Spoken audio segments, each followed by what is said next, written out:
ए सारी अरे देख अत्ता उठा के मोला पटक छे अवत्ता घिल्ला घिल्ला के तोला पटक छे ते मोला गुस्सा नहीं देवा सुकर ओही चलत कहा था भाटो कक्का तो सामने बंदी मोला पटक के मारा थे तो कहिया से नहीं लगेगा।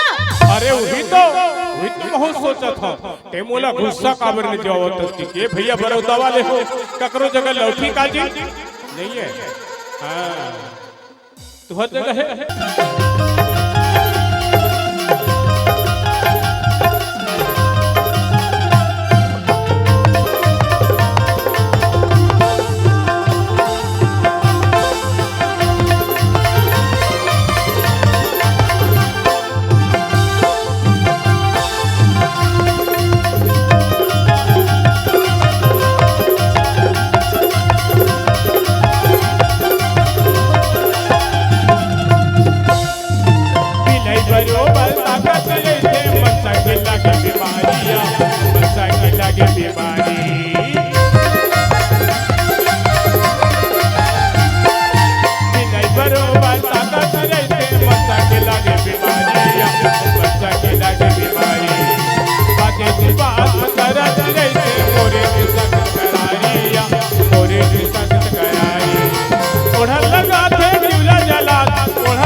ए सारी काहे सुनना काहे मैं तो लगता मैं कर था यार लेकिन ते विश्वास नहीं कर ये चंदा काहे सुनना काहे बताना तोर घर तोला देखे गयो ना तमाम सुख घर कर एकदम छुक छुक छुक बुगले ते हां स्कूल के ड्रेस हां ए देख के दे अत्ते दुर्लभ पहने रहे तोला देखे हो और ते मोला देखे तो हल कहां तोर दाई दादा कथे बेचारा बैठवाए बेचारा बौनाए रंगीला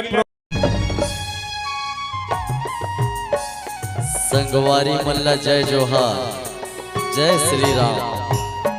डीजे साउंड सिस्टम के लिए संपर्क करें डिजिटल संदीप साउंड कौशल्या धाम नगर पंचायत चंदखुरी छत्तीसगढ़ी सांस्कृतिक लोक कला मंच एवं जस जगराता रामायण भागवत भजन कीर्तन किसी भी प्रकार कार्यक्रम के लिए संपर्क करें प्रो संदीप वर्मा जी।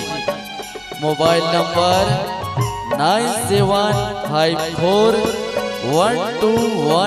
9754121865 एवं प्रदीप वर्मा जी मोबाइल नंबर 9754058085।